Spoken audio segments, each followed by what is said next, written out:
Okay, picture this. The lights are just blinding. The roar of the crowd at Rod Laver Arena is absolutely deafening. And on the court, two of the very best tennis players in the world are in a total war for the Australian Open title. But this isn't just a final. It's a story about resilience, about revenge, and about that razor-thin line between winning and losing. And really, it all boils down to this one simple but super powerful idea. This quote from Elena Rybakina herself, it cuts right to the heart of what we're talking about today. It's about so much more than just hitting a tennis ball. It's about that deep, unshakable belief in yourself, even when the scoreboard and pretty much the whole world is telling you it's over. You see, this matchup was just packed with history. For Elena Rybakina, this wasn't just about winning another Grand Slam. No, this was personal. This was a chance to rewrite the past and to finally get past the one opponent who'd had her number on the biggest stages. So let's just paint the picture here. On one side of the net, you've got the world number one, Aryna Sabalenka, the defending champ. On the other, the challenger, Elena Rybakina, ranked 5th. But look at this history. Rybakina had lost to Sabalenka in 2 huge finals before, including this exact tournament just the year before. The story was all teed up. Could the challenger finally take down the queen? And you just knew it was going to be a fight. I mean, both of these players have such a similar, just explosive style of play. They are all about overwhelming power, pure aggression, and a fearless go-for-broke approach on every single point. It's high-risk, high-reward tennis, which basically guaranteed we were in for an absolute thriller. And a thriller is exactly what we got. The match was perfectly balanced on a knife's edge. Rybakina comes out swinging, takes the first set 6-4. But Sabalenka, being the champion she is, she just refuses to go away. She roars right back, snags the second set by the exact same score. So it all came down to one final deciding set. Winner takes all. And this is where the story takes that dramatic twist. In that final set, with everything, and I mean everything, on the line, it looked like the pressure had finally cracked the challenger. Sabalenka made her move, and boy, was it a big one. Just like that, Sabalenka breaks serve and races out to a 3-0 lead. Just think about that. 3-love down in the deciding set of a Grand Slam final against the world number one.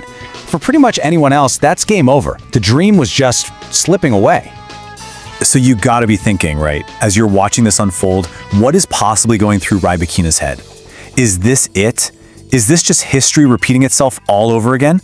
For all intents and purposes, the championship was Sabalenka's to lose. But then, something shifted. This wasn't a player collapsing. This was a champion responding.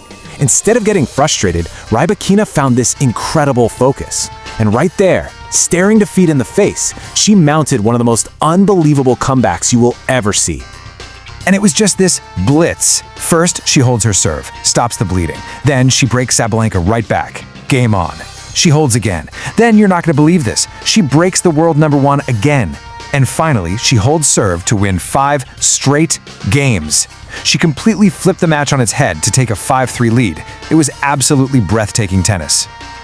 And hey, don't just take my word for it. Listen to what her opponent, Aryna Sabalenka, said after the match. You know, there's no higher praise than that, coming from the person on the other side of the net. It just shows you the incredible level Rybakina found in those moments that mattered most. So the big question is, how on earth did she do it? The comeback was amazing to watch, but when you dig into the numbers behind this victory, well, the story gets even more fascinating. Get this. Just think about this for a second. After 2 hours and 18 minutes of just brutal back-and-forth tennis, both players had won the exact same number of points, 92 apiece. That is insane. It tells you this match wasn't won by who was better overall, but by who won the right points at the right time. And here's what that looks like. When she was facing a break point, you know, those moments of maximum pressure where you could lose your serve, Rybakina was basically a fortress. She saved an incredible 75% of them. When the stakes were at their absolute highest, she just found another gear. Here's another huge piece of the puzzle, especially in that deciding set. Look at the service returns. Rybakina was getting 72% of Sabalenka's massive serves back in play, just constantly putting the pressure back on her.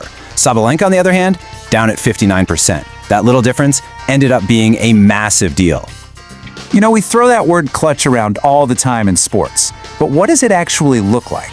Well, here it is in black and white. In the tightest moments of a game, when the score was 30-all or deuce, Rybakina won almost 2/3 of those points. She didn't just survive the pressure, she absolutely thrived in it. And look, this win wasn't just some flash in the pan. It was the absolute peak of this monumental return she's made to the top of the sport. Ever since Wimbledon last year, she's arguably been the best player on tour, winning the huge WTA finals, and now adding a second Grand Slam. And with this win, she jumps up to a career-high world number 3.